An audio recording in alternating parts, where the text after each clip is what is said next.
Thank you, Professor Kaustav. Thank you, IIT Mandi, for inviting me to talk. It's rather unusual to receive an invitation for a colloquium talk on a topic like this. This topic was suggested by you, and I readily agreed. This topic, Spirituality at Work, is the title of a book I wrote some 9 years ago. A book which is a textbook for the course Integral Karma Yoga. It's a book which tries to convey the teachings of the Bhagavad Gita.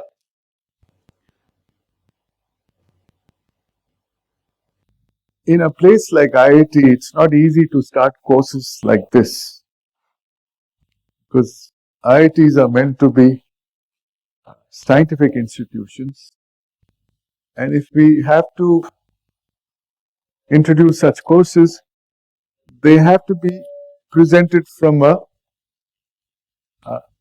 somewhat scientific perspective. Otherwise, we get into this problem of so-called pseudoscience. This course has been widely attended. Every year, we have about 150 students from all departments, faculty, foreign students, students from all religions and even non-believers, because we try to project here an understanding of spirituality which is universal, timeless, and intuitively easy to relate to. To get it approved by the academic board in IIT, the simple argument was this is not outside the curriculum, because the very motto of IIT Madras is inscribed here. It's a line from the Bhagavad Gita which says, Siddhir Bhavati Karmaja. Perfection in work comes from a spiritual approach. If you notice, most of the early IITs had mottos like this, borrowed from the Bhagavad Gita. So in that spirit, let us begin. I will begin by asking a question that I normally ask many audiences. We'll begin simple. What do we really want in life, at work? All of us, but specifically you. So if some students can answer, anybody can answer, go ahead. All answers are correct. There are no right answers. There are no wrong answers, sorry. Yes? Don't be shy. Speak. What do we want in life? Peace, okay? Satisfaction. I've asked hundreds of audiences, okay? So I'm familiar with these answers. Tell me more. Peace, satisfaction. You want to not want anything. See, don't say should and all that. I'm asking a simple question. Don't complicate it. What the hell do you want? Don't say I should not want. No. You want. We all want. What do you want? Yes? Happiness, very good. Fun, okay? You're not mentioning the one thing you all want, which is why you go for placement interviews and tell it, yeah. There's nothing to be shy about. Money. Okay, money. Nothing wrong. Anything else? Good health, very true. You can have all the money in the world, but if you're not healthy, you're in trouble. Perfect. Anything else? Sorry? I can't hear. Can someone? Stability. That's very, in structural engineering, that's the number one thing you should have. Okay, stability. Now, these are very common answers. Okay? But the answers reveal something about us. It reveals that we don't have, right now, we don't have peace, we don't have satisfaction, we don't have happiness, we don't have money, we don't have success, we don't have stability, and whatever else. Because if you have something, let's say I want a blazer, it doesn't make sense because you've already got it. So you will always talk of things that you don't. So it's very revealing. Now, usually people don't mention peace unless they're very old. But I've noticed that young people have also started saying they want peace, which is true. We want peace because our life is a complete mess at some time. We are messed up. We find ourselves like Arjuna in his Vishada Yoga. And today morning, to the students of civil engineering, I mentioned that that's not a good time to ask these questions. And I quoted Kabir, Dukh mein sumiran sab kare, Sukh mein kare na koi. Jo sukh mein sumiran kare, to dukh kahe ko. It's a very powerful and meaningful verse. But unfortunately, we ask these questions precisely at the time when we are in dire straits. We badly need motivation, we badly need help. It could be in our work or it could be in our relationships. Broadly, these are the two areas. But all the answers that you gave can be summed up with one simple answer, which is happiness. Right? So you want money because you think money will make you happy. You want success because it will make you happy. You want stability because it will make you happy. So it's a fairly simple and generic answer. But the fact is, we are in this spectrum, shown the rainbow colors, wide spectrum which moves from extreme despair to extreme fulfillment.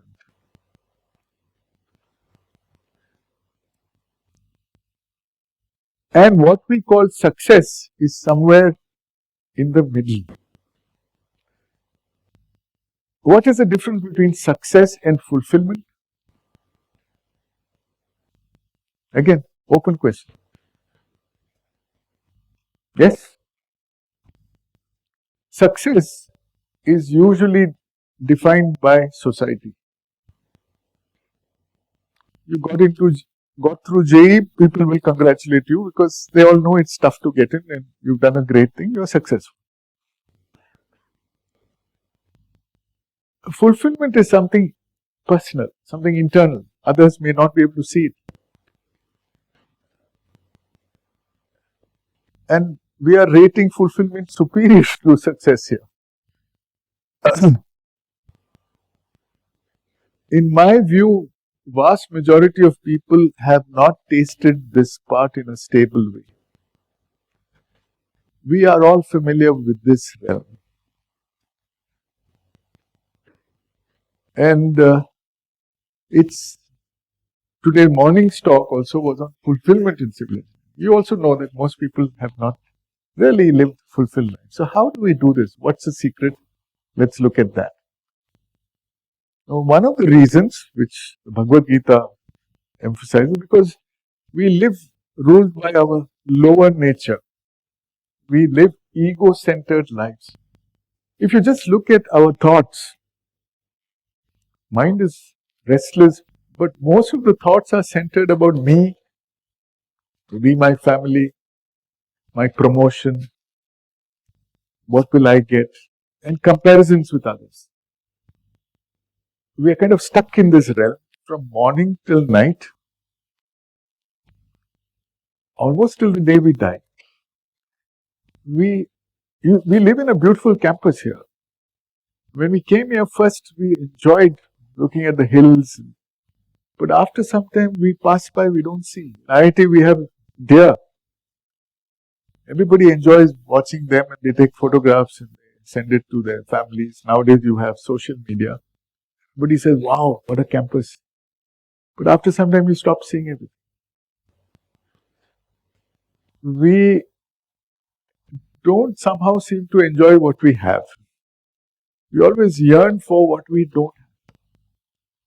And this can be terrible, especially in relationships, marriages. Up to the honeymoon, 1 year after marriage also it's fine. Afterwards, it's challenging.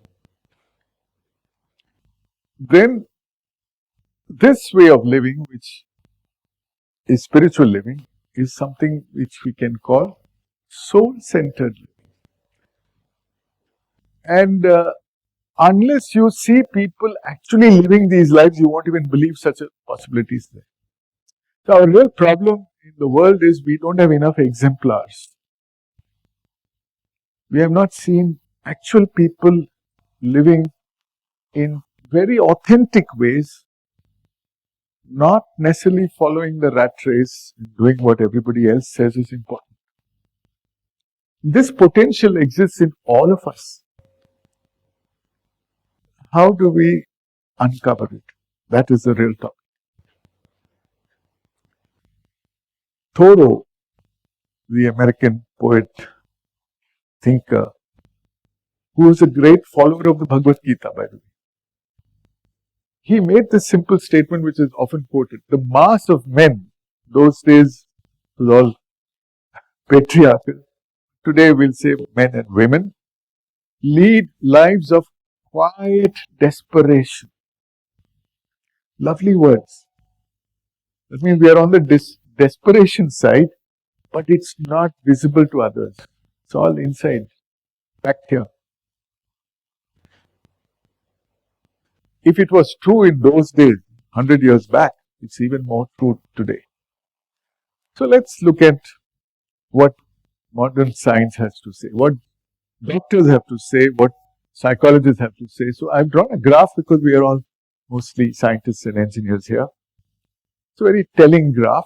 On the x-axis, I'm writing about performance. Here, you are at the peak of your performance. Absolutely fantastic, creative work you're doing. You are enjoying yourself. Here, it's frustrating. Everything goes wrong and you're not getting, your work is not succeeding. You're not getting the recognition you want. So this can spread mathematically from minus infinity to plus infinity. Very simple way to understand. On the y-axis, I'm talking about energy, the time when we are supposed to actually do work. Okay, the waking hours. I don't know what the timings here are, but in IIT Madras, it's 8 to 5. You're supposed to work there, and most people actually work much longer than that, and they work also on Saturdays. Sundays, normally we don't work. But even on Sundays, you're thinking about some usually academic related work. So let's put it this is working hours. This is when you are supposed to take rest, supposed to relax. And there is something inside us which is called the autonomic nervous system, which is inbuilt, which can be balanced or it can be unbalanced. It is supposed to be switched on, so the term used is sympathetic. Sympathetic means switched on. Switched on, and if you're on this side, balanced. Here, it's kind of switched off. You're relaxed. You're not expected to do any work. But you are expected to find the thing that you said is missing in your life. Peace. Om Shanti, Shanti, Shanti. You can relax and you can enjoy. This is becoming very difficult. So, people who are operating like this are able to switch on when required and switch off when required and be totally relaxed. This relaxation they actually bring into their lives here. But most people are on this side. During the waking time, they are over-sympathetic, over-stressed, hyperactive. We all belong to that category, more and more. And when we try to go home and relax, we can't relax. We are restless, not able to sleep, worried, concerned. We are like computers whose hard disk is overloaded. And there are programs constantly working in the back and we don't even know what are those programs. We've not been able to clean the hard disk. And they drag us down. And in a crisis like Arjuna faced, when it really matters, the system will hang. What are some examples of this? So here, obvious thing is you feel good, positive emotion, and here you feel bad, so-called negative emotion. Here you feel exhilarated, feel passionate, feel joyful, you feel love. Love not just in relationship to people or plants and animals, but love even for the work that you're doing. That's a deeper meaning of love. There is care in whatever you do. Take a glass of water, you will take it slowly, carefully, you will sip it carefully. And there is kindness towards people. To have kindness, you must have patience, you must look at people. But we are only thinking about ourselves, you cannot look at people. The one thing most people want is to be looked at, to be heard, to be given attention to, because we also want that. It's a very scarce commodity. It's a spiritual commodity, because you can do that only when you're free from your own despair. Then there is a tremendous sense of harmony and appreciation for beauty every day. Same thing which you neglect, you see a beauty every day, a vitality, a life. And that's what gives you fulfillment. It is linked to Satyam, Shivam, Sundaram. See, Sundaram is a quality which can elevate you like anything, which can inspire you. Sheer beauty. But on this side, it's pretty bad. You feel regularly frustrated, angry, hostile, fearful, worried, anxious, guilty, overwhelmed, resentful, and you're always judging everybody left, right, and center. You may be commenting also, but you may be even keeping quiet. But inside you're judging. This fellow is like that fellow is like that. This fellow believes in this ideology, all stupid fellow. And they're all wrong. I'm right. We all do this, by the way. In the course in self-awareness, the task is to recognize that you're doing it when you're doing it, which is not easy. Arjuna, in the battlefield, says, Sidanti mama gatrani. So my legs are shaking. See, he's explaining everything that's happening to his body. Powerful self-awareness. The mind is spinning. I cannot think clearly. But even when we can't think clearly, we make decisions and shout at people, realizing we are being very stupid. Now, to know that you don't know and to know that you're being stupid needs a quality which is in the language of the Gita and which is a sattvic quality.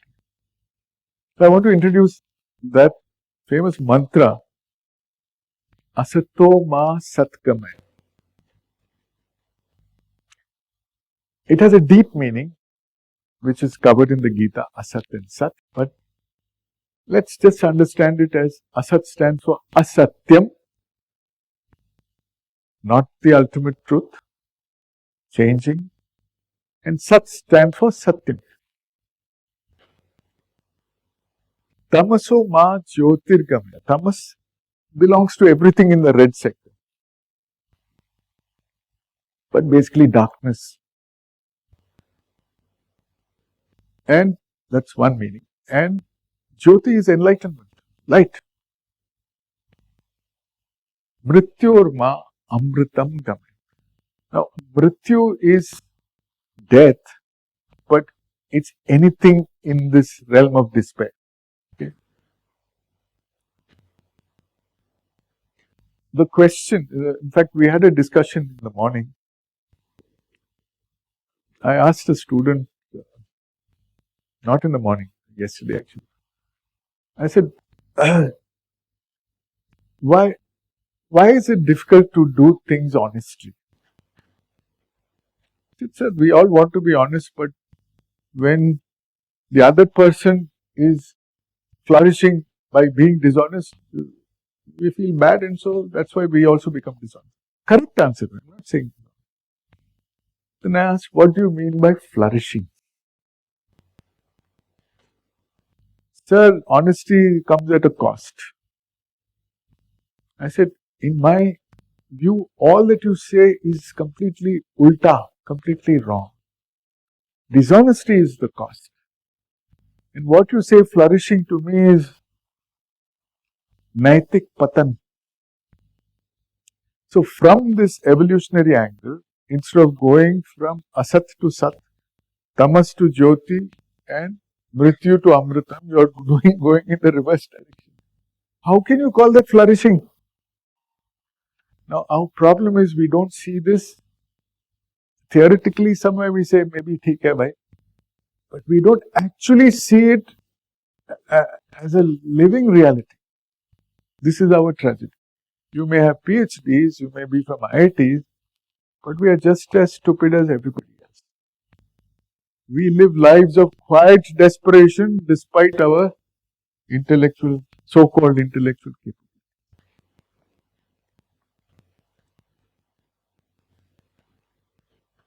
Now, in case you are not self-aware, the doctors say, we'll take a blood sample and we can show that your cortisol level is high, your stress hormone is high. All this can be done. But we know we are not feeling good. We are feeling bad. And it's not a healthy feeling, and we have to come out of it. If you don't come out of it, you get into despair. And you can do damage to yourself, your family, everybody. Now, when you go home, you can't get peace. You can't sleep. You become restless. You can't jump from red to green. Padafat. So, you feel hopeless, you feel despair, you feel depressed, burnt out, fatigued, withdrawn, boredom, apathy. Apathy means you want to shut the door and tell everyone to go to hell. We've all experienced this now and then. It's all right to taste it, but to live here for a long time is very dangerous, very unhealthy, very dysfunctional. We all know that. On this side, look at the opposite. You have inner peace. There may be total chaos outside. Kurukshetra battlefield is chaotic, but andar mein inner peace which no one can take away. The word in the Gita is Nitya Tripta Nirashrayaha. Nitya Tripta means always feeling contentment.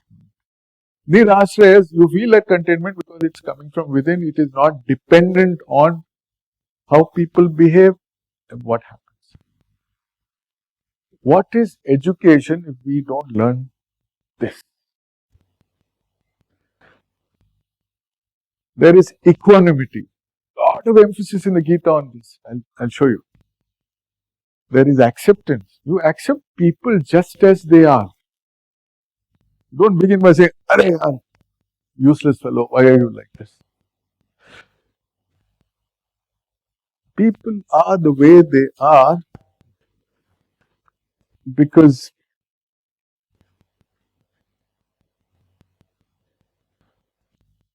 of various circumstances that have to be dealt with.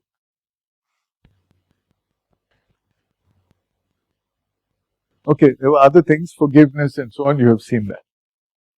I want to give a quote from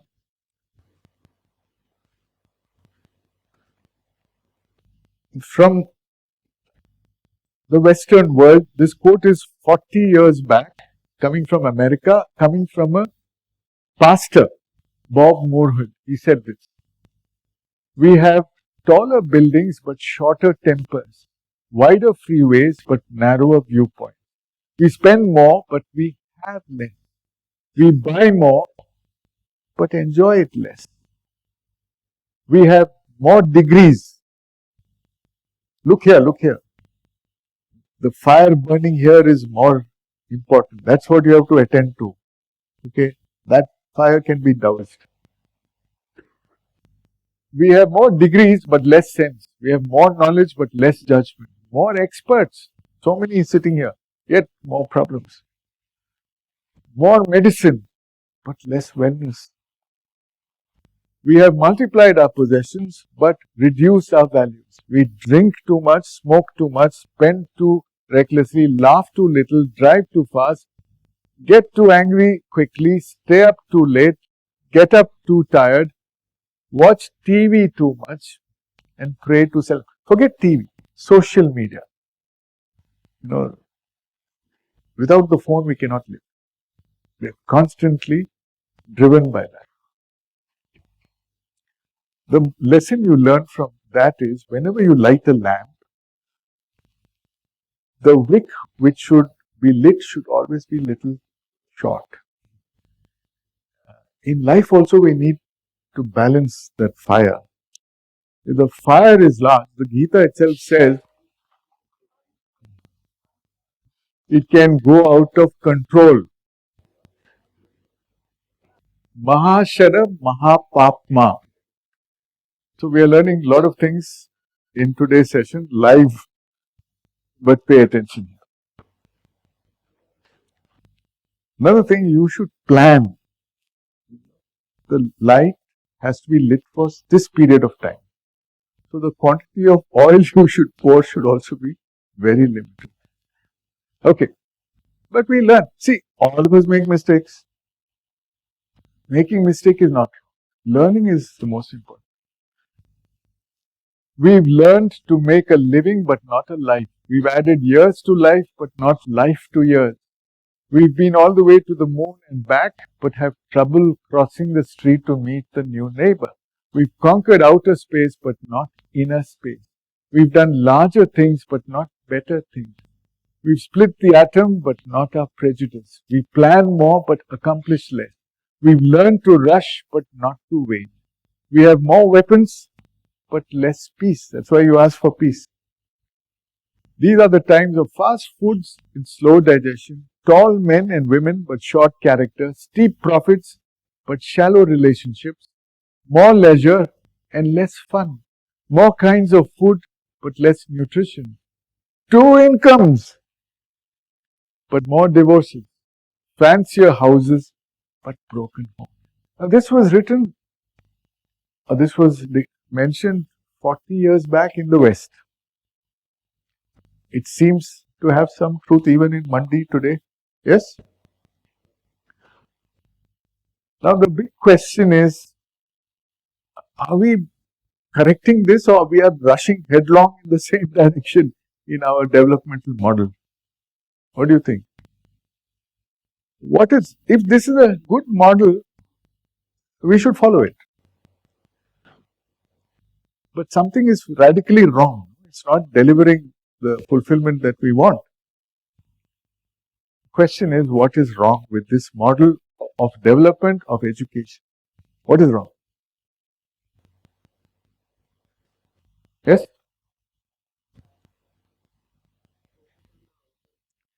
Absolutely.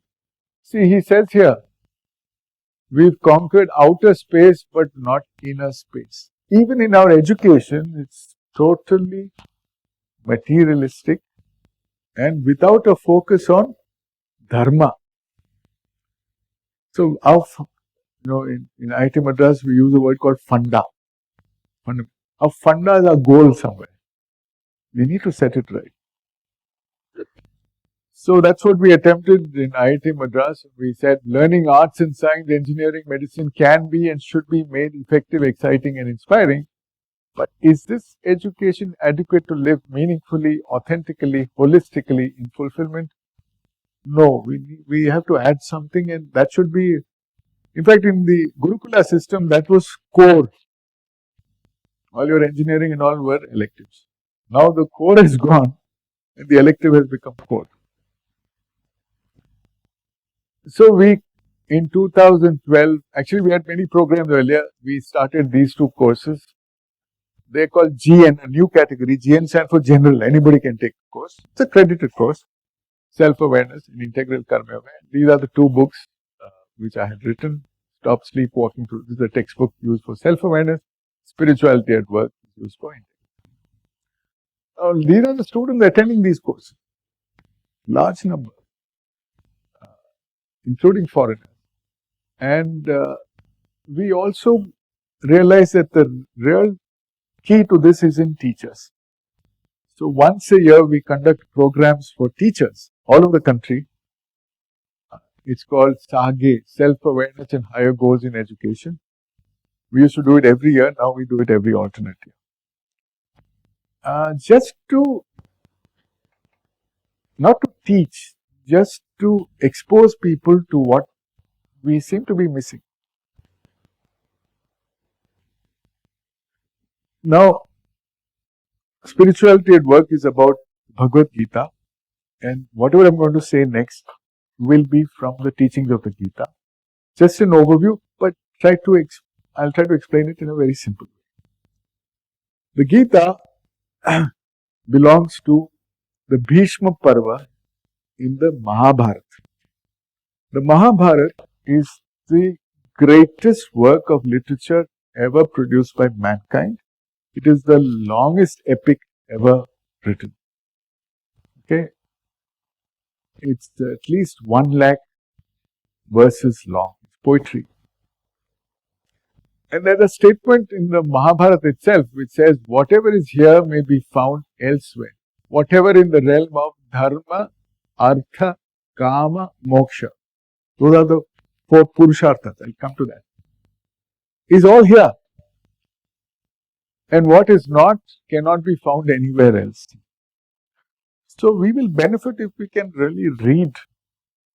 Even reading the stories, but behind the plots and subplots, there are lots of lessons to be learned.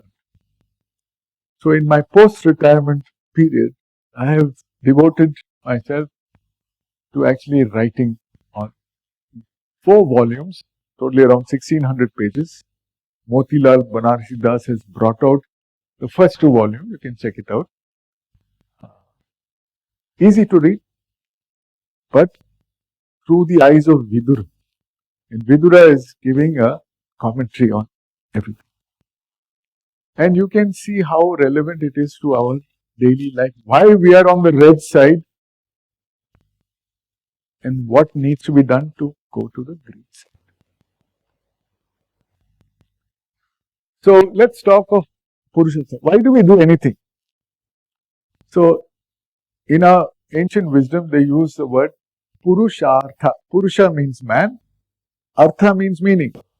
The purpose why human beings live.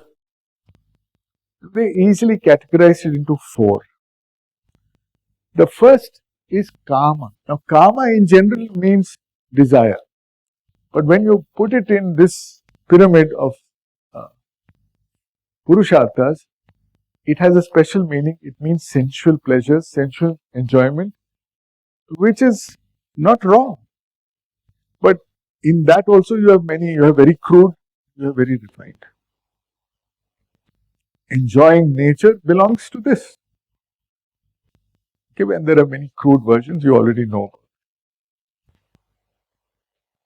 Then there is Artha. Artha really means meaning, but in a larger context it means wealth. Actually, you need money to spend to buy your phones and shoes and etc. etc. So for Kama also you need Artha, and you have learned, even learning, getting degrees, even success, even fame and power. All this actually comes under Artha. So you will find that all that we want mostly in the material world belongs to Kama and Artha. But in the tradition they said, this is fine, but they must be controlled by care and consideration for the environment, for other people. So that brings in restrictions, that brings in laws, that brings in ethics. And that is called dharma. There is a dharma which holds up the whole cosmos. Dhru, the root of dharma, means to hold together. So, morality, integrity, service, altruism, caring for others. This is more about giving and taking. This is more, the other one is more about giving. Now, it's good to talk about what Westerners think about these things. So, you have Western schools which also say roughly the same thing. There are theories on happiness. All this is meant to give happiness. And people have talked about this lowest category where you want to live the pleasant life. We all want to have fun. Everybody wants to have fun. Nothing wrong. But if your center of gravity is here, you are really not contributing anything to society or to the world. You're just taking and enjoying what other people have delivered.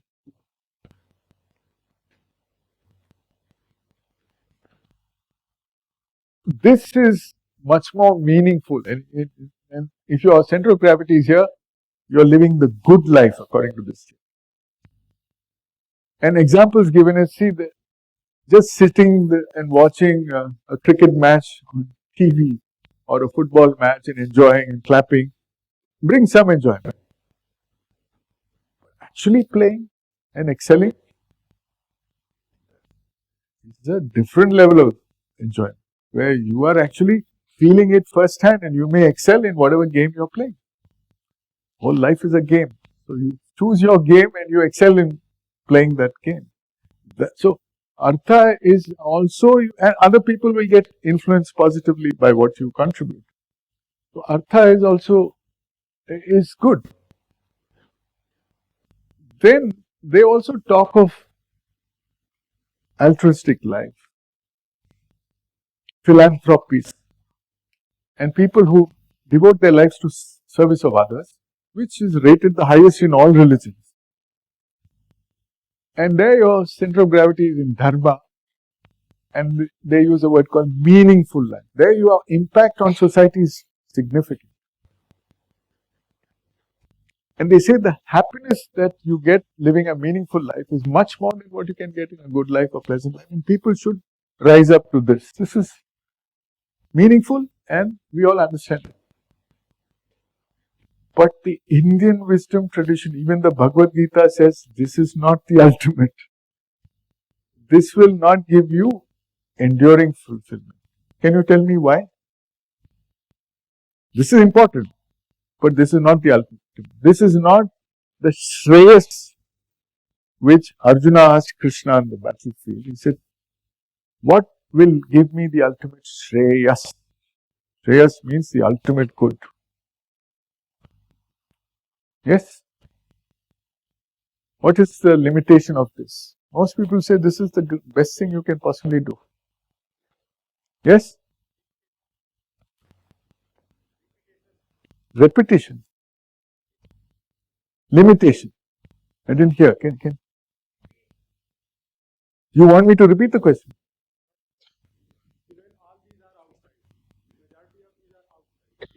Outside. Okay. Outside meaning not from within you. You are depending on outside. Agree? Is that what he said or something more? It will repeat it. So, another way to say what you are saying is, this will not last long. It is temporary. The happiness you get from these things, two limitations you nicely pointed out. One is, it doesn't last long. Secondly, it's coming from outside. It's dependent. Beautiful. Exactly.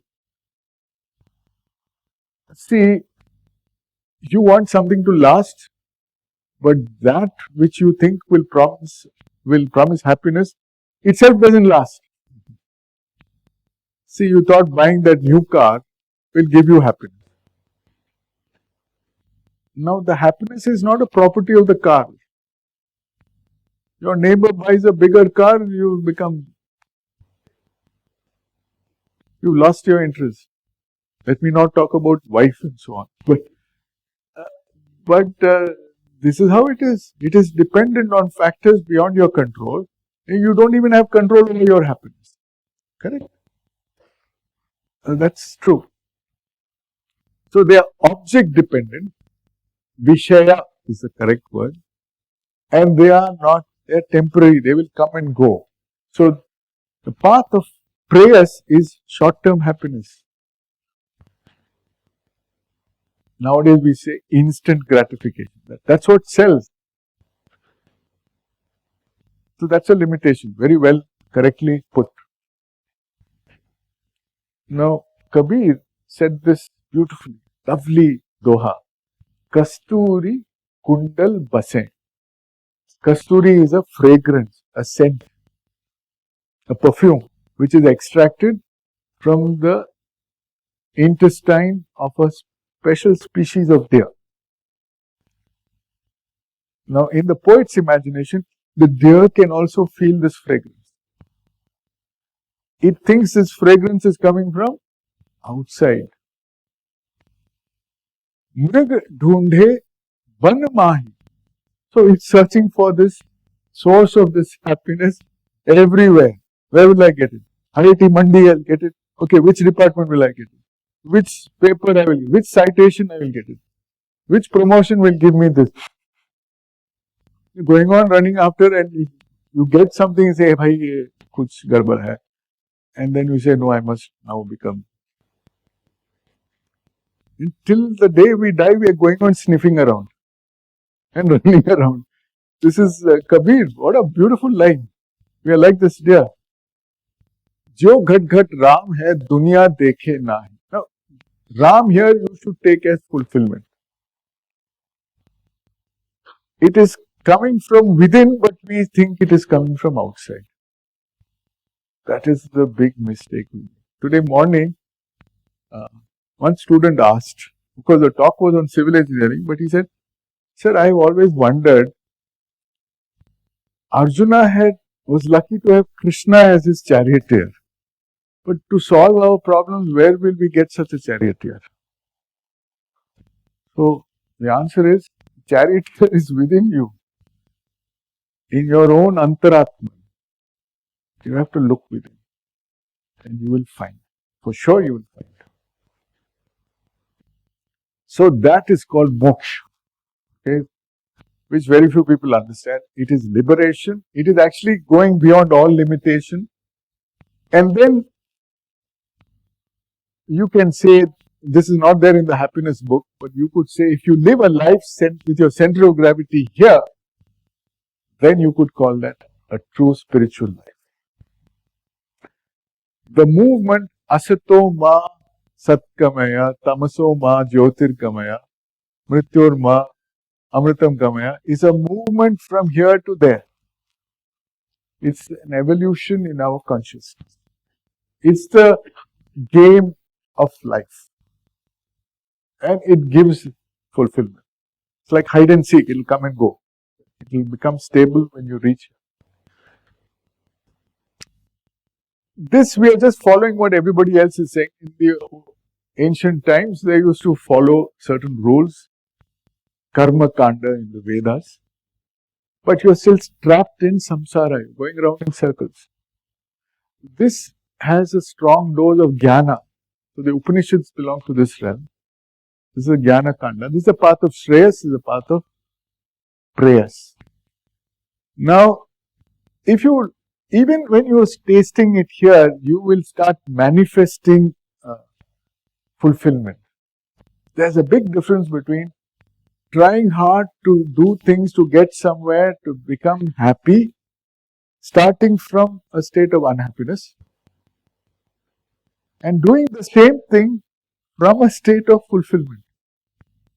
You are not searching for happiness, you are expressing happiness. Big difference. This is what, and you're still doing karma, but there's no karta after that. You are just an instrument for a great Shakti to operate.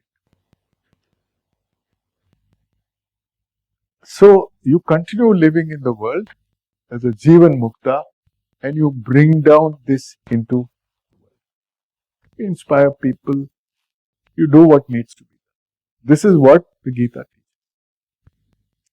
Now, in the Vedas, there is a portion called Upanishads, which is not taught to everybody. The student has to ask deep questions, and only for adhikaris this knowledge is given. So it cannot be taught in a university or if you will get it if you really want it. So there are 3 books that this is the Awakening trilogy you can read. Awakening of Nachiketa from the Kathopanishad, the Awakening of Shaunaka from the Chandogya Upanishad, the Awakening of Shvetaketu from the, this is Chandogya, this is from the Mundaka Upanishad. But only if you are interested, you can read these. Here, the candidate is the boy, Nachiketa, is only 12 years old. Here in Shvetaketu, he's like an IIT graduate, postgraduate, 24 years old. He thinks he knows everything. And here it's a 51-year-old senior person. Very interesting. Similar questions they ask. So this is the book, Spirituality at Work. It tries to tell you what is the secret. The first thing is to find fulfillment in being. If it's really coming from within, then actually you don't have to do anything. You have to recognize it, realize it, feel it. It's always in the present, not something in the future. Not easy, because we are conditioned to search, to sniffing around and searching for happiness outside. Then this expresses in knowing, and fulfillment in knowing is called Jnana Yoga. Fulfillment in doing is called Karma Yoga. Fulfillment, and there is something called Dhyana Yoga, which is an accessory to help us get this, meditation. And there is fulfillment in loving, which is called Bhakti Yoga. This is all that the Gita teaches. And some of us have a liking to begin here. Okay, move that way. Some of us have a liking to begin here, move here. Some of us have a liking to begin here, move here.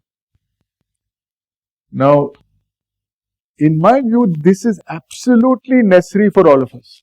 Because we are living in the world, the Vyavaharik realm, we are doing karma anyway. So we should start here and incorporate everything. That's why the course is called Integral Karma Yoga. We don't want the parents of our students to think that their son or daughter will run away and take sannyas. No. Live in the world. Do what needs to be done. And live in fulfillment.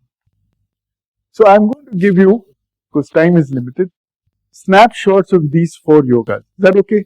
That's all we can do in this limited time. So what is Jnana Yoga? This is our surface personality which we identify with the persona. Jiva is any living being which has Jivan, living. So this is me, my ego self which has name and form, Nama, Rupa. Vyavahar, it does something, it has a role to play. And the world is outside, it is Jagat. I am like this deer looking around for happiness. I am driven by dissatisfaction and unease. Okay? There is something lacking. It's because of this lack that we are driven into the Purushartha. Now, to fill this lack, like the deer, I am searching for it in some object or the other, promising happiness outside. When you reach 10th standard in India, typically, everybody says, "Bhai, prepare to be either engineer or doctor." Na? Typically, middle class families. Then you go for some coaching, blah, blah, blah. But very few people make it. Otherwise, you find some means to enter somewhere. Because there's a promise where you become happy. You have to look at people who have gone that way, and whether they are really happy or not, you will find that it's a different story, because the unease is not, see, as a scientist, you should know you must crack the problem at the root. Otherwise, it will keep coming, as he said, keep repeating. Samsara is repetition, keep repeating again and again. So, objects and activities promising happiness, you go for. Now, just before the talk, 10 minutes before, there was a movie being shown here. So, I'm not surprised that audience is thinking, because that promises happiness. And it does provide happiness, by the way. We are not saying it is wrong. So, this movement is in the realm of artha and kama, and ideally it should be controlled by dharma. Unfortunately, even today, even in institutions like IITs, you cannot conduct an examination without supervision. Why? See, I should not copy, I should not cheat, should be my dharma, right? I won't like it if someone copies, cheats and gets higher marks than me. But we all do it. So, if even in institutions like IITs you have to bring in invigilation, policing, it is not the level of education we would expect from top students, right? Because somewhere in our education, not enough emphasis is given on dharma. It is what it is, let us live with it and improve on it. So, we seek these objects, and that attraction, the objects attracting our attention, and the media plays a big role. Peer pressure is there. This pay package, this job will give you everything, and we run. Later we'll find out that it's not so attractive. But it does give some happiness. So this is called raga. Very important. See, even foreign students attend. Now the course is going on in IIT. I said, at least a few Sanskrit words you should learn. Don't need to know everything. Raga. Raga means attraction.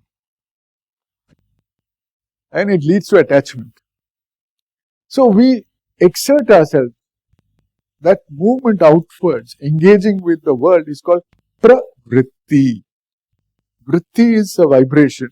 Pravritti is acting outward.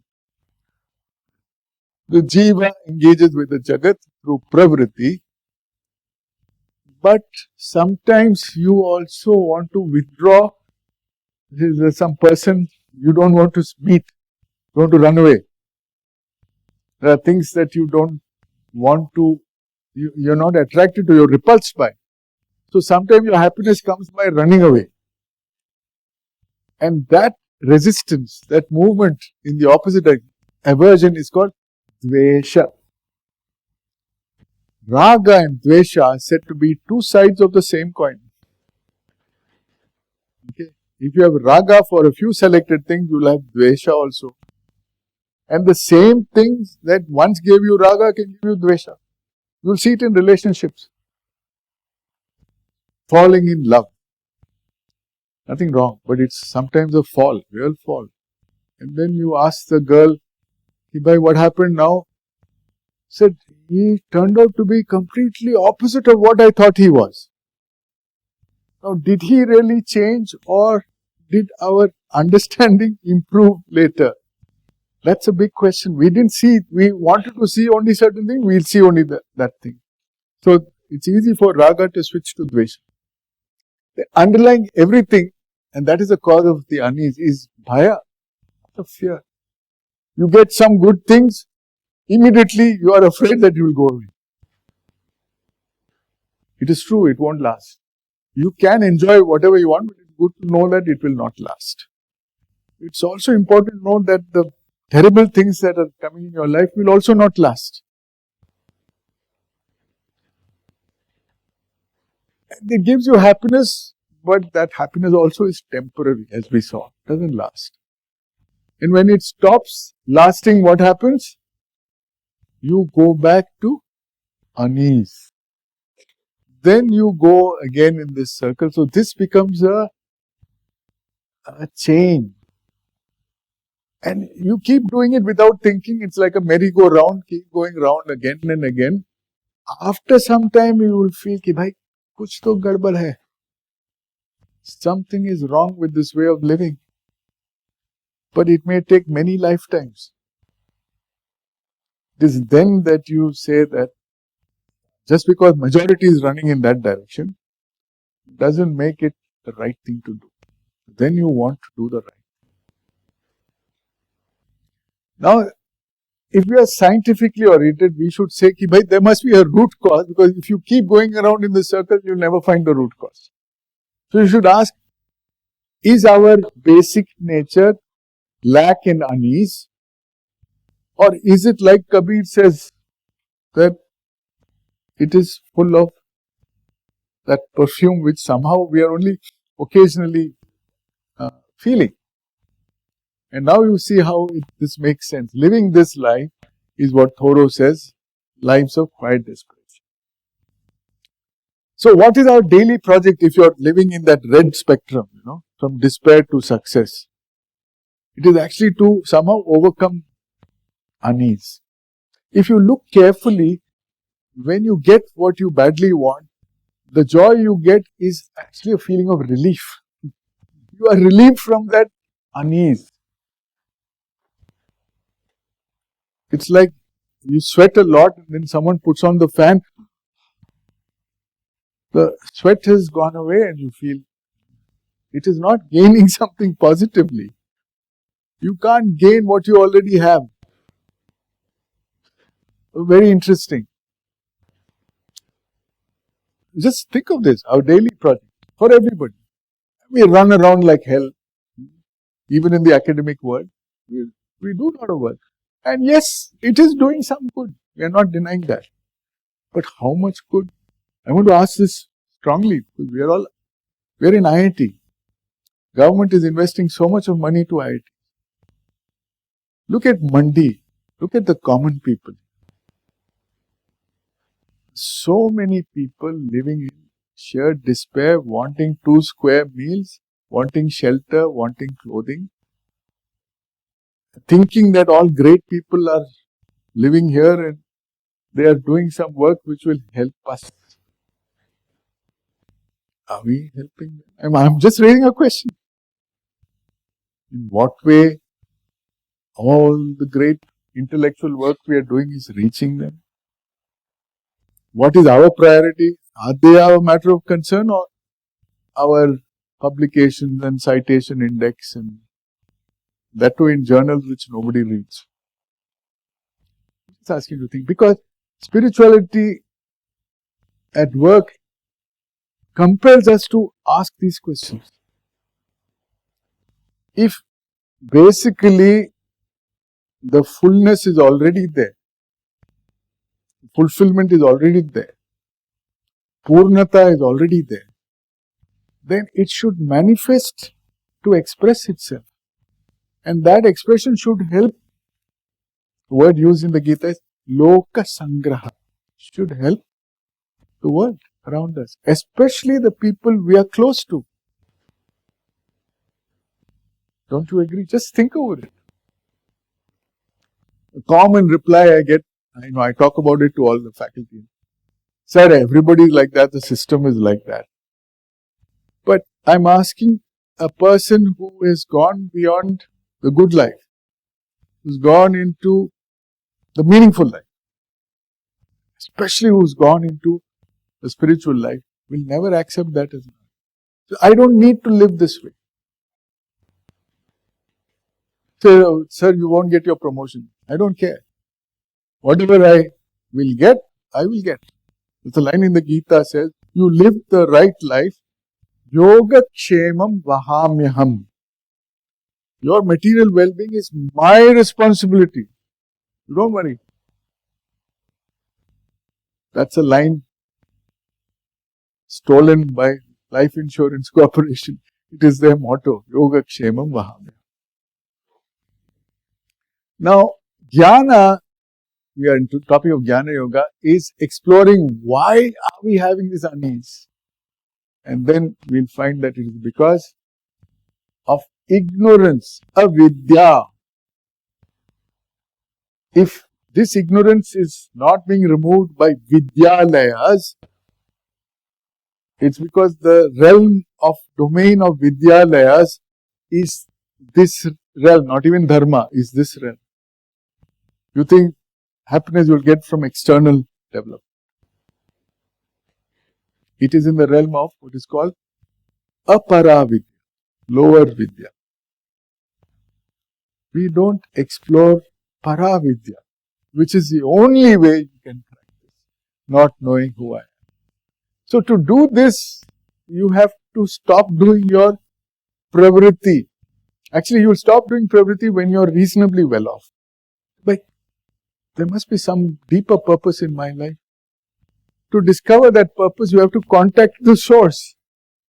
And so, you have to do the opposite of pravritti, which means nivritti. The vritti is moving inward into your core of your being, your antarat. And that connection is called yoga. So, yoga. Then, you will find out how intimately you are related to the source of all manifestation. And that is moksha. Just giving you a snapshot in a pictorial language which we are familiar with in all our engineering studies. So this is paravidya, this is aparavidya. This cannot be taught, but any proximity to any self-realized person will show you what it means. No words can capture it. This can be taught, but then you should say this is not vidyalaya, it is avidyalaya, because your unease will still remain. Now, this is a beautiful story. The 6 blind men from Hindustan. There's a nice poem I've studied. It's a joke actually. 6 blind men heard of some mighty animal called the elephant, and they went to see the elephant. Look at the irony in this. Blind persons are going to see the elephant. And all 6 of them reached out and touched a different part of the elephant. And the moment it felt, this guy is, felt the tusk and said, this is a spear, because he's felt a spear before. This fellow is feeling the trunk is moving around. He said, this is a snake. This fellow is touching the leg like a tree. It's a tree. This fellow is feeling the side, it's so solid like a wall. This fellow is touching the tail and thin.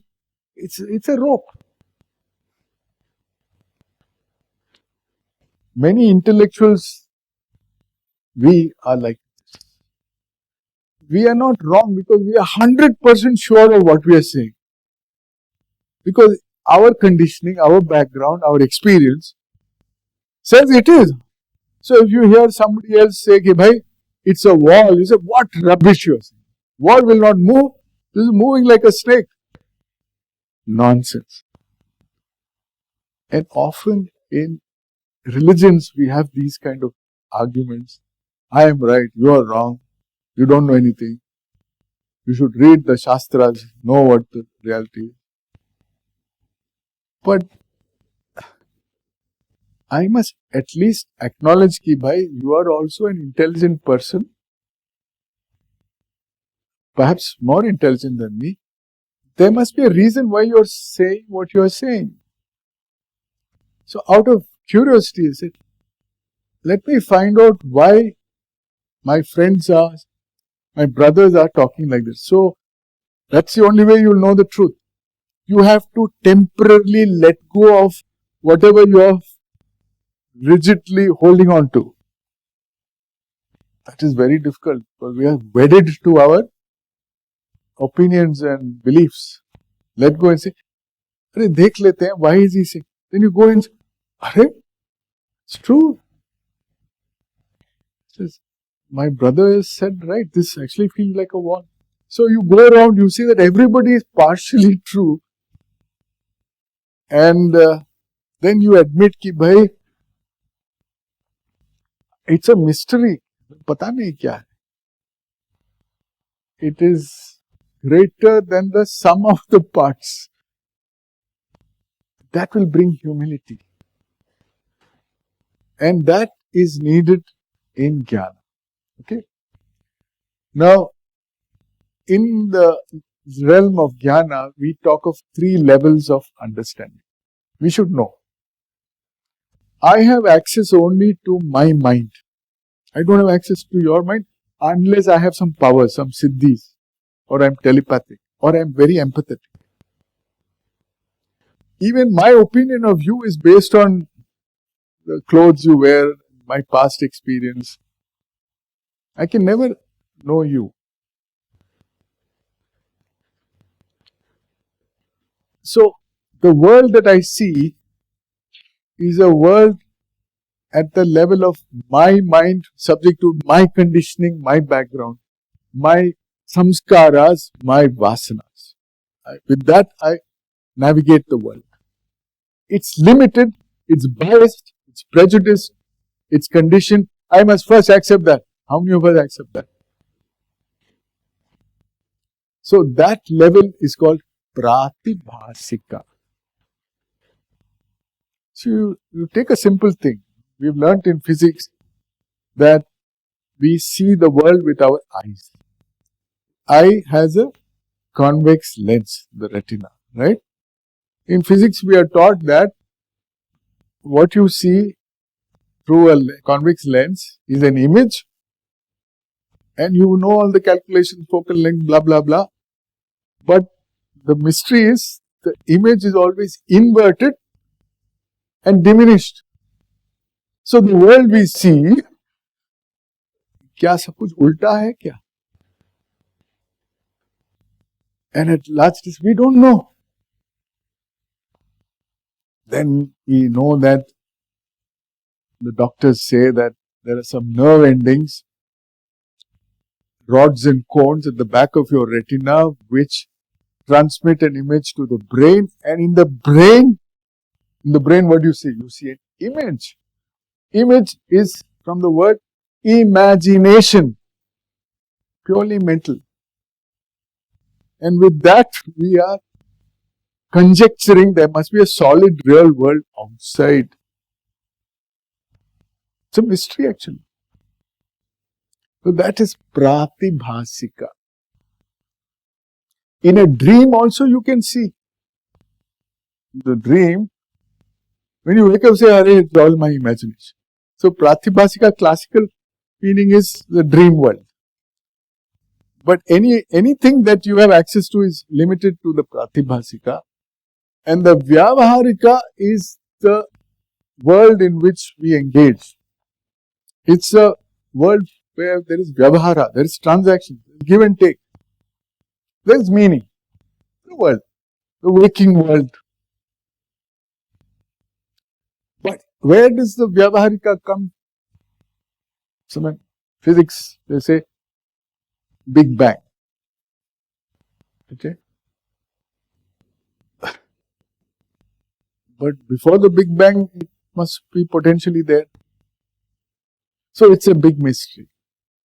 That source from which all manifestation took place, which is formless, obviously.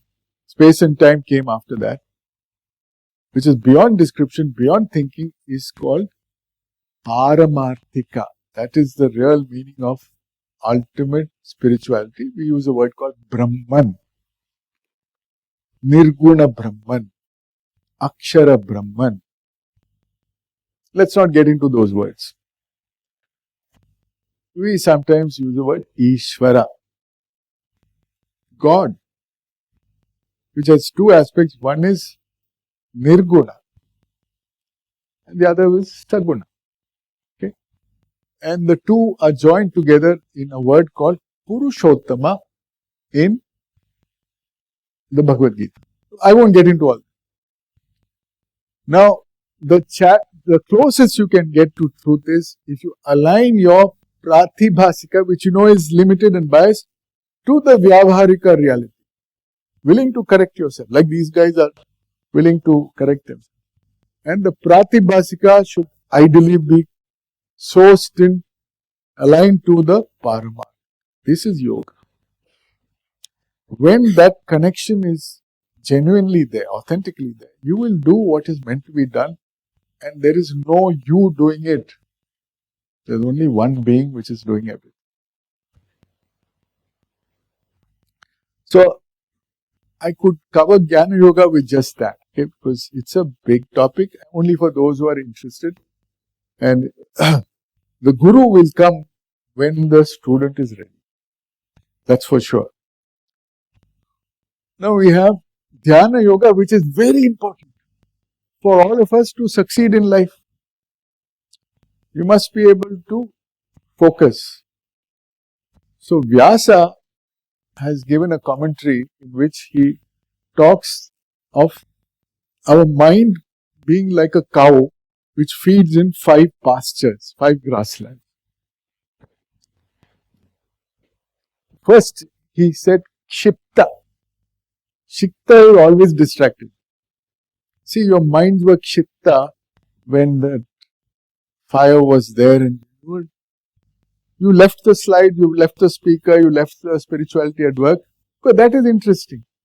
In IIT Madras, we have a big Kshipta problem because there are monkeys in the campus who come, and the student naturally finds sometimes the monkeys more interesting than the professor who's teaching or the slides. Can't blame it. But they are not interested in monkeys also. Then they look around here. So mind attention span is very limited. We are all distracted. That's why, see, phone we take out, look at it. And even what we see there doesn't last long. Then we, what do you call that? Scroll and scan and swipe. And it's difficult because our minds are trained to be distracted. Kshipta. 5,000 years ago, this was described. But sometimes we can concentrate a little bit. Okay. The other one is Mudha. Mudha means, actually it means stupid, but stupefied is a better word. When the lecture is going above your head, best thing is to go to sleep. Because you don't understand anything. Or you're not interested. You're dull. So Mudha is another favorite pasture for all of us. The third is you are interested and you are struggling to understand and pay attention. That is called Vikshipta. But even their attention span is limited only. Now this talk is going to last for an hour or a little more. So constantly you'll be thinking, okay, bhai, what will I have for dinner? When will this fellow stop? When can I go out? Okay, you're free to go out. There's no problem. But then our whole life is like this. Nothing to do with the talk. Vyasa said, for most people, these are the 3 pastures that the mind go to. Kshipta, Mudha, Vikshipta. The 4th one needs training. The 4th one is Ekagra. Unwavering attention. To succeed in anything in life, you need Ekagrata. You need to be able to place your attention where your buddhi commands and keep it there until the buddhi said, okay, now you can let go. First of all, the buddhi should know what to command. But this ability to focus, to concentrate, to see nothing else but this, like Arjuna saw the eye of the bird, it can come from training. That's the good news. Untrained mind is stuck here. All of us are stuck there. Why blame students for looking at cell phone? Old people are also looking at cell phone. And what you see affects you, whether you like it or not. Your company affects you. Everything affects you. So if you are interested in dharma and moksha, you have to be very careful of what inputs, what food you take. There's a word used pratyahara. You must withdraw from indulging in foods which are not healthy for you. You are not yet ready to handle that. That needs guidance. From within you will get the guidance. So this is the important thing that all students, all teachers, all parents should be aware of. The best thing you can do to your child is help the child gain this mastery. It can be gained. In fact, there's a book I recommend by Dandapani. It's called The Power of Unwavering Focus or Unwavering Attention. Dandapani. Beautiful. Simple practices. Daily you practice. You take vows. Ki bhai, I will, for 10 minutes I will focus on this. For meditation, this is extremely important. Dhyana. Unchanged. To do research, you have to do this. Now, normally you can do this easily if you also like what you are focusing. If there's a love for the subject, the beloved's face will come without any effort into the mind for a long time. So that also is important. So through training you can get it. But there's a fifth field which very few people have been able to access. And that is called Niruddha. Niruddha is, here there is something in the mind that is still there, some image, something. Even it could be, image of your Ishta Devata. This is beyond that. There is nothing. There is only stillness. There is only silence.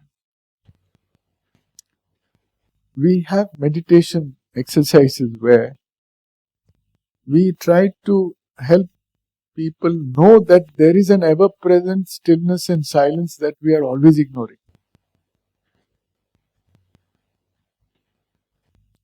Right now, you can hear sounds, right? The air conditioner, sound of my voice, sounds from within, outside. Try to remove all other sense perceptions and focus only on sounds.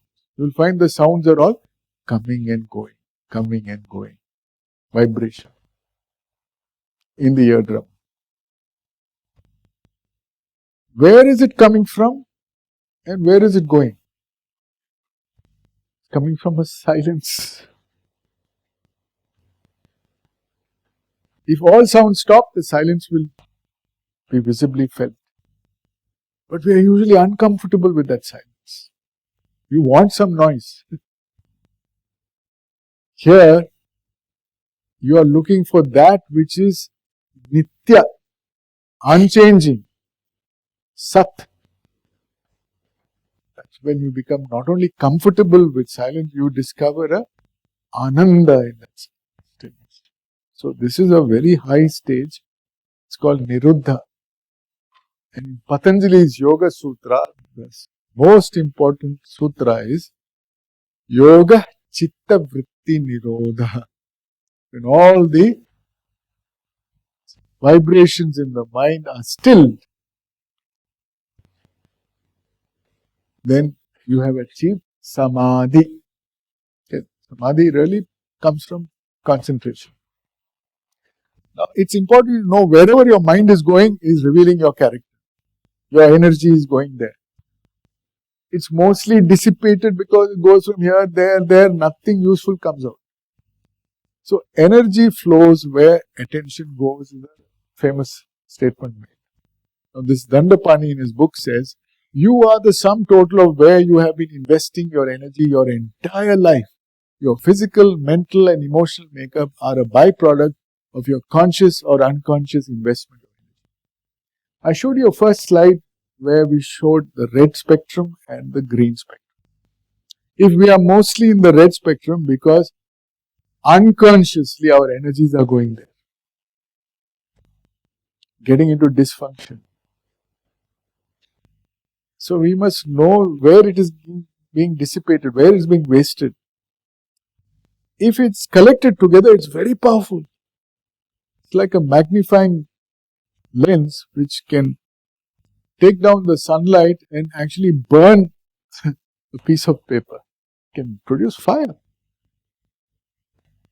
So that power is something that human beings alone can train and get. And it's important in educational institutions where we help students. We help ourselves also get that power so that you can get anything you really want. In the Gita, you must have seen a lot of paintings are there. There is this famous Ratha Kalpana, the chariot allegory, which is very deeply meaningful. The chariot has to go to a certain destination, one of the Purusharthas. Let's say it wants to go to Moksha itself. So the charioteer is the individual, the passenger. No, the passenger is the individual, the jiva. The charioteer who is guiding the chariot, who is driving the chariot, is the buddhi, the intellect. The reins, the ropes which connect to the horses is the mind, the manas. And the horses themselves, in the Mahabharata, in spirituality at work, actually I drew 5 horses because I wanted to cover the 5 indriyas. Smelling, tasting, touching, 5 cognitive senses. But after doing my study in Mahabharata, I found that there were never chariots with 5 horses. There were either 4 horses or 2 horses. The one which Krishna rode had 4 horses, and the horses also have names. So the 4 is symbolic for 5 senses, indriyas. And each one, if it's untrained, wants to go in a different direction. You go to a shopping mall, buy 2, get 3 free, immediately you're looking at, should I buy? Do I have money? Then someone else says, no, buy from here, buy from there. So you're looking. Horses are like that.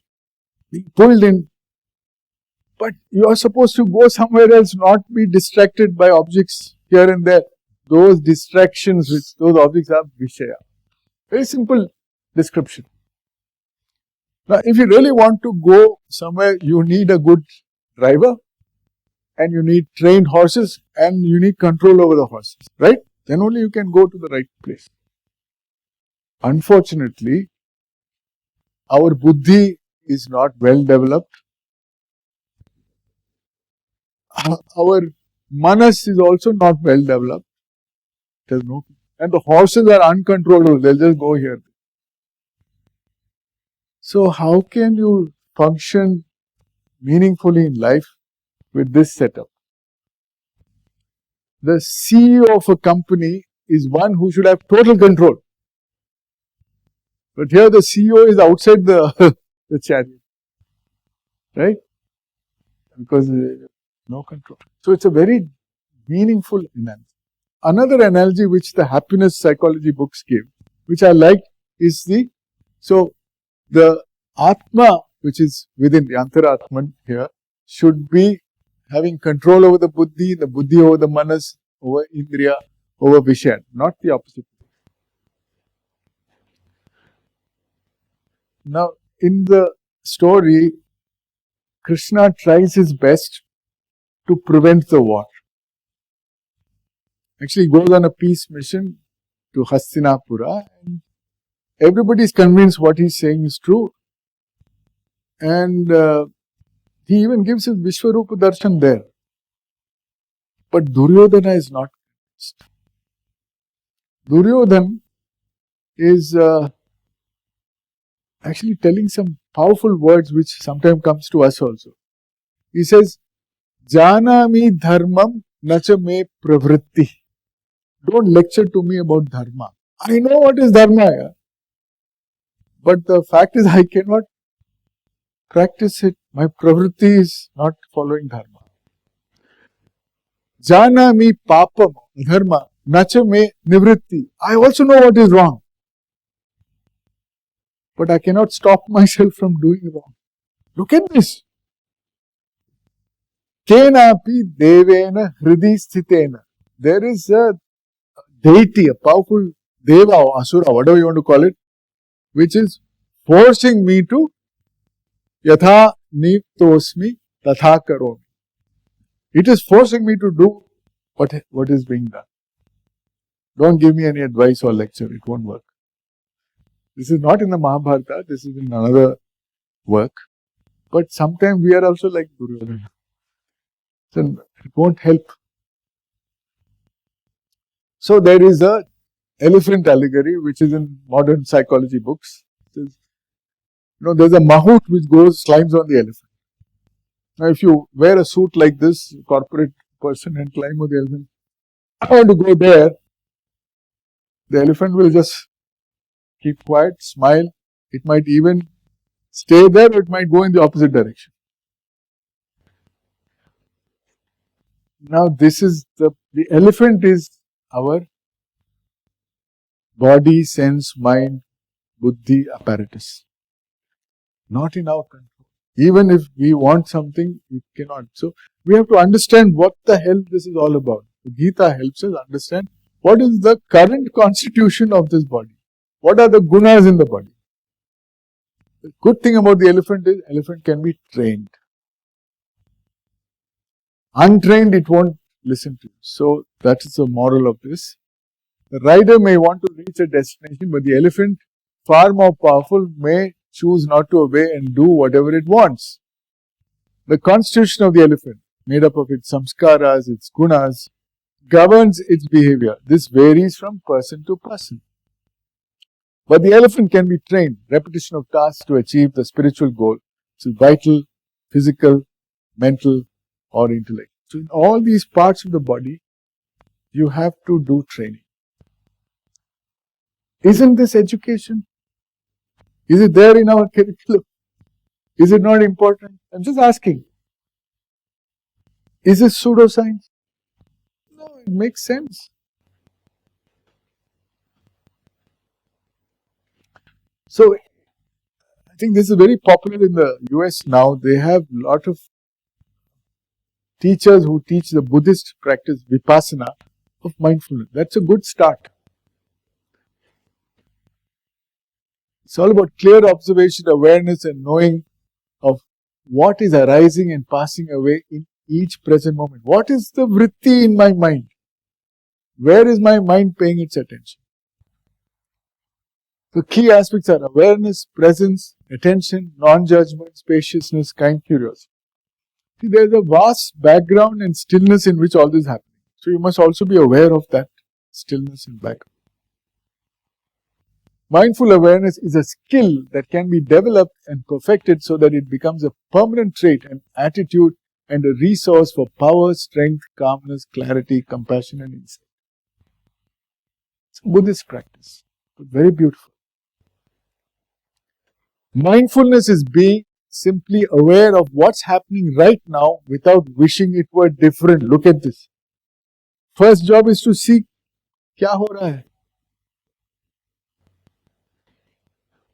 At the same time, while you enjoy if it's pleasant, don't hold on to it when it changes, because it's sure to change. Matra sparshastu kaunteya shitoshnu sukha dukkhada. Matra sparshastu, the contact of senses with sense objects, is bound to bring feelings of shita ushna, cold and heat, warmth. Dukkha sukha, happiness and sorrow. Agama payano anitya, but they will come and go. Tan stitikshasva bharata. Learn to tolerate it, endure it. Don't immediately pop in a pill or switch on the AC. Improve your levels of tolerance, then you will gain mastery. That quality is called titiksha. And being with the unpleasant without fearing it will always be this way, because it won't. So, this is a practice. What the hell is going on? And then you'll find there's, at the bottom of it, there's a lot of stillness and peace, and you're not disturbed by whatever's happening. Now we come to Karma Yoga. And I'm just giving you a glimpse of Karma Yoga. The first is the quality of being calm and equipoise to these opposites. Sukha dukkhe same kritva labha alabha jaya ajaya. So treat alike pleasure and pain, gain and loss, victory and defeat. Now you can't ever treat them same. That only a jnani can do. But you can do what was shown in the previous slide. Enjoy, but realize it won't last, and so don't cling to it. And also when negative things happen, negative things are loss, pain, defeat, it won't last. But be ready to, because the outcome is not in your hands. Tato yuddhaya yujyasva naivam papam avapsyasi. Krishna is telling Arjuna, get ready to do battle. Look, you have already come here, you've already made the decision, you're in the middle of the battlefield. You can't back out now. And this is an advice to all of us. We don't have to fight any battle and kill anybody, but we have our own battles to fight, our work to do. Do it. Do your dharma. And if you do it, you will not incur any sin. But to do it well, you have to have that quality. Remember we talked of Kshipta, Mudha, Vikshipta, but you need Ekagra, which Arjuna had. You need to be focused on the work at hand. So it says, Vyavasayatmika buddhi ekeha kurunandana. Kurunandana is name for Arjuna. You need a buddhi which is Vyavasayatmika. Buddhi is intelligent will which must be resolute, which must be focused. I have to go here, I have to fix my concentration here, and I will not take it out until my buddhi says take it out. Ekeha, one-pointedly, focus on the work. It should not be Vikshipta or Kshipta or Mudha. Multi-branch, looking here, there, distracted. Anantasya. Bahushakha is multi-branch. Anantasya is always like that. Ananta. Always distracted. Then this famous keynote verse of the Bhagavad Gita, which 99% of people don't understand. Karmanye vadikaraste ma phaleshu kadachin. Your right is to doing action. Do it. But the fruits of the action are not to be decided by you alone. Ma phaleshu kadachin. Not to the fruits of action. Ma karma phala hetur bhuh. Never let the fruits be your motive. Ma te sangostva akarmani. Nor ever be attached to inaction.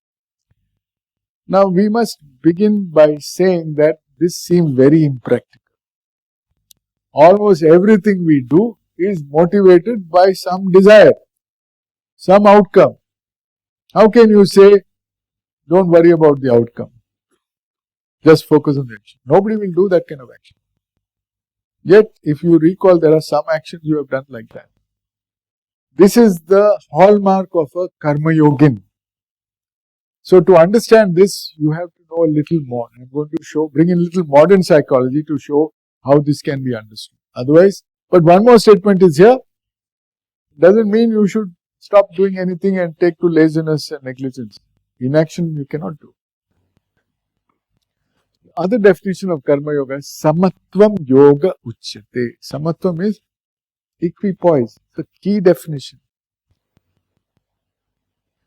Yoga karmasu kaushalam. I think one of the IITs has this as the motto. Kanpur or Kharagpur, I don't know. Skillful dharmic action. You should have kushalta in doing it. So you cannot just say you'll do anything. It must be the best you're capable of.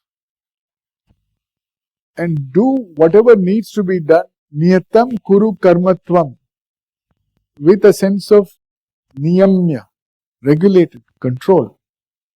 So only if you do all this, it's karma yoga. Now I'll go to modern psychology. Maslow's theory, hierarchy of needs. Maslow was a psychologist with a big difference. He said, I don't want to study sick people. neurotic, psychotic. I want to study the healthiest people society has ever produced.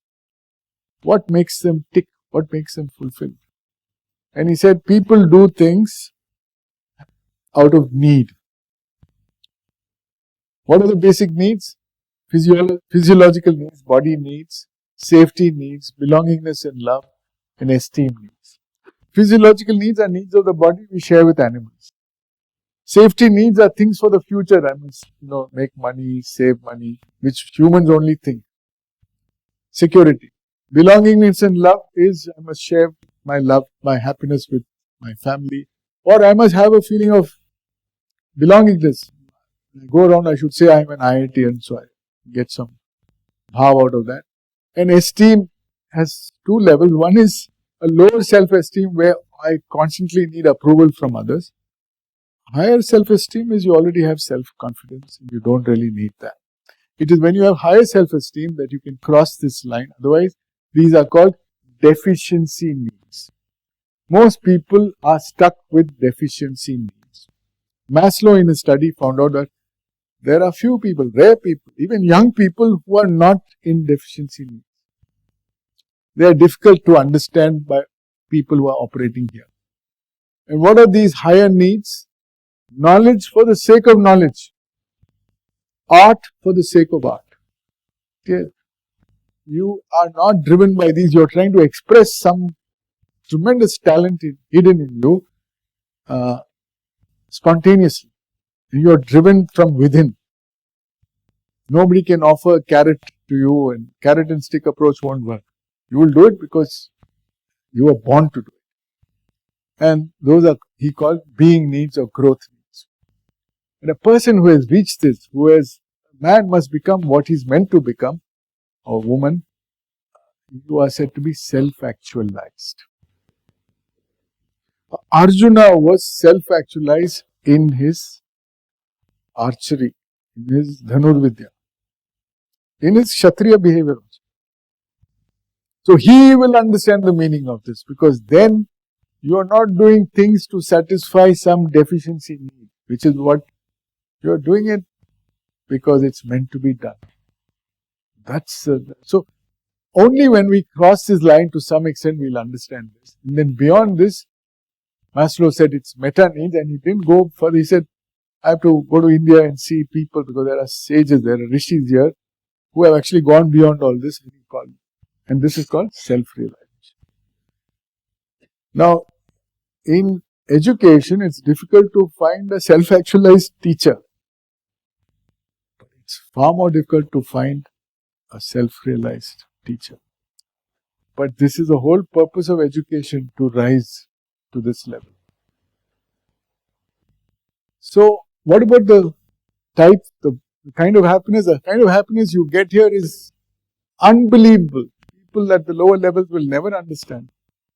You get a transcendental maturity which enables people to learn, to live, to love, to relate, and to play. See, it's a leela which you enjoy in far more fulfilling ways than the so-called norm. Here the reward is in the doing itself. So you're not waiting for the exam to be, you're not waiting for to be announced. So you don't need all that. Reward is in the action itself. The trouble is our training. The people around us are not taking this path to fulfillment. We are growing horizontally. You are successful, you will say, okay, with this money I should avoid paying tax, I should buy one flat here, one flat there, one car here, one car there for my children, grandchildren, I should save money. That is the path of preyas, not the path of shreyas. So, actually we are poverty minded when we have it. If you just want to keep adding zeros to your bank balance, if you keep wanting to add citations and H index and nothing else, don't really bother what happens to you. You're caught in this loop. And you're lost in it. And are you happy? Ask yourself. So these are growing horizontally. The return on your investment is not rewarding. And this is called sakama karma. driven by kama or artha. It is important to cross this line because you should know that it's not paying back. Something is missing. That turning point is crucial. That turning point is where need has become greed. You know it. I don't need this for my happiness. This is enough. And then, so the correction, this correction is what the Gita is trying to share. And it is only here you feel a sense of abundance, not something we acquire, it's something we tune into. And it is here that you understand how Nishkam Karma is possible. If you are here, you'll never understand. You'll say, okay, Gita says it must be true. Are kya farak padta hai? It won't change your life. So it is an invitation to climb up. The other way you can do this is the path of bhakti where you surrender. Then also you can do it. Okay. So to find fulfillment at work, find out what you're good at, your talents, find out what you love doing. What you love doing is where, time doesn't, you don't feel the passage of time. Just keep loving doing it. And this is what the Gita says. You must also find your swadharma, your true inner calling. And whatever you're good at, whatever you love doing, whatever is your true inner calling, will find a need to be satisfied in society. So the intersection of all this is the only way you can really get enduring at work. And Henry Ford said this, quality means doing it right when no one is looking. Finding inspiration in your being, your swadharma. What is it that makes you feel lit, inspired, enthused, joyful, fired, in contrast with what makes you feel uninspired, low, unlit? What makes you feel open, expanded, adventurous, in contrast to what makes you feel closed, contracted? We know this. Inside itself, we know the feeling. What gives you mental clarity, clear knowing of what to do, in contrast with what tends to make you feel clouded, confused? What makes you feel joyfully energetic, effortless, flowing? You don't feel passage of time, in contrast to what makes you feel stagnated, tired, effortful. See, when you're into this, there is nothing called retirement. You just love doing whatever you're doing. You're not doing it, it's getting done through you. What prompts you towards healthy sharing, interaction, synergy with others, in contrast to avoiding, shrinking from contact with others, or unhealthy interactions, gossip, and so on? What enables a gentle unfolding of a noble vision for the future, in contrast to the insistent demands for short-term gain? This is what our education should lead to, and for each individual it will be different.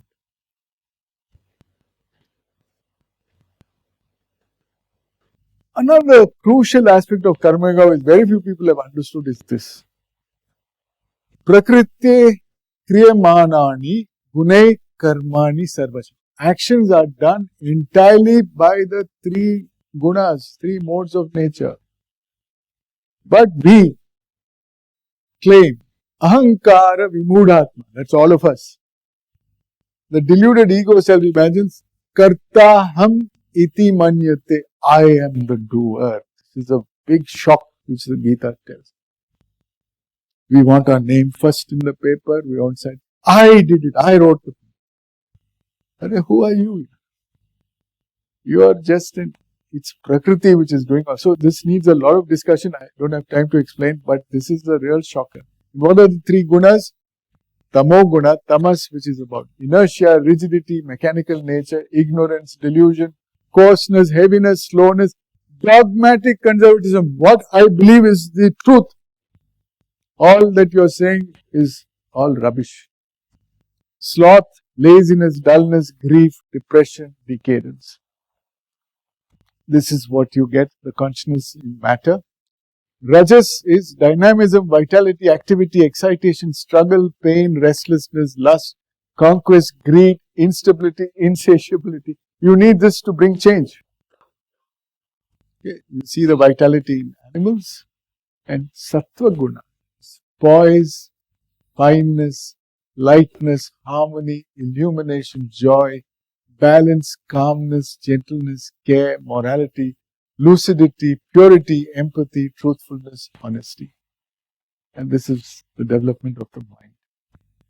Now, we need to improve our sattva guna and use it to purify the other guna. That's the only way you can bring transformation. Then you can go beyond the guna. It's called trigunatita. So, in our emotions, whenever you feel apathy, grief, fear, it's tamas. When you feel lust, anger, pride, you feel energy, it is rajas. But this is all deep non-awareness and non-awareness. If you live a life like this, it is a life of fear. Is the time I quickly conclude. But beyond this, you have courageousness, acceptance, trust, love, peace. This is where sattva-guna, this is where awareness. So, if we are here, we have to rise here, and beyond this to rise here. And this is the path of love. Here we frequently get into the box, we blame people, treat them as objects, we self-justify, distort views, shift responsibility. Here we are out of the box. And we are always tested. Something happens, could be a small pataka or a big tsunami. And here we will always respond in the worst way possible. There's no gap between stimulus and response. Here there is a lot of gap, and here there is a lot of choice. You need not do in one unique way. In relationships, the best relationship is when both partners are operating at the highest level. Very, very rare. But if you are stuck here with your partner, then you get into the box. But if you are spiritually inclined, you will try to come out. But simply coming beyond this here is not enough, because the tone of your partner's voice is enough to irritate you and drag you down again. So real spirituality is when you rise to your highest level, and then there is no threatening which will be felt by your partner, and you change and the world will change. This is the message of the Gita. Bhakti Yoga, very quickly. Yat karoshi tat kurushva matarpanam. Whatever you do it as an offering to the divinity, to me. So it's a consecration of your work. It is a surrender. This also helps you do Nishkam Karma. These are very important and beautiful lines from the chapter on Bhakti Yoga. Adveshta sarva bhutana. No dvesham towards any living being. Not only having no ill will, maitra, having friendship, karuna, having compassion. Maitra karuna evacha. Nirmamo nirahankara, very beautiful, being free of the sense of I and mindness. Sama dukkha sukha shami. So this we saw. Shami is having the ability to be patient and forgiving. Santushtaha satatam yogi, always having tripti. Santushta. Satatam, always. Yogi, being yoked to this. Yatatma dridha nishchaya, having control over your thoughts. And decisive, you're not confused. Dridha nishchaya. Mai arpita manobuddhi. Bhakti comes here, where you do samarpanam of everything. Say, I don't know. I surrender. Mai arpita manobuddhi. Yo mad bhakta samay priya. So, these are beautiful lines. This is bhakti. So, this is what leads you to knowing what is right and wrong. Ishvara sarva bhutana hriddeshe tishtati. The one divine exists in the hearts of all beings. But if you are not aware of it, you will be moved around. Brahmayan sarva bhutani yantra rudhani maya. So you will be moved around in samsara by prakriti, not even knowing that you are like a puppet being moved around, thinking you are the karta. So the answer, final answer, whenever we are confused, you can consult books, you can consult teachers, but if you really want the ultimate answer, Arjuna asks, what is my dharma?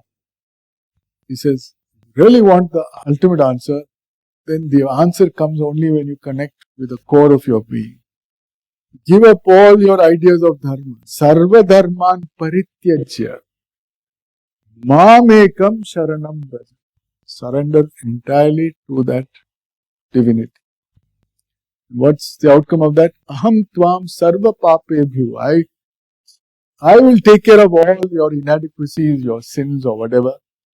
Mokshishyami mashuchad. Don't worry. Moksha will be yours. Such people are very rare because people don't even know about all this. So he says, Bahunam janmanam ante jnanavan prapadyate vasudeva sarvamiti sa mahatma sudurlabha. So the ultimate bhakta is one who can see Vasudeva sarvamiti. Vasudeva is the Deva who is ever present everywhere. It's also the name of Krishna. Isha-vasyam idam sarva. So there is divinity hidden everywhere. The person who is able to see this clearly is a Mahatma, but such Mahatmas are Durlabha. So the invitation is, in spirituality at work, is to become a Mahatma by going this way. I think time is up, so I won't tell you this story. It's a fantastic story. We leave it there. And we end with this slide. This is how we teach in IIT under a banyan tree. So I'll stop there. I'm sorry, but I have to cover. Thank you.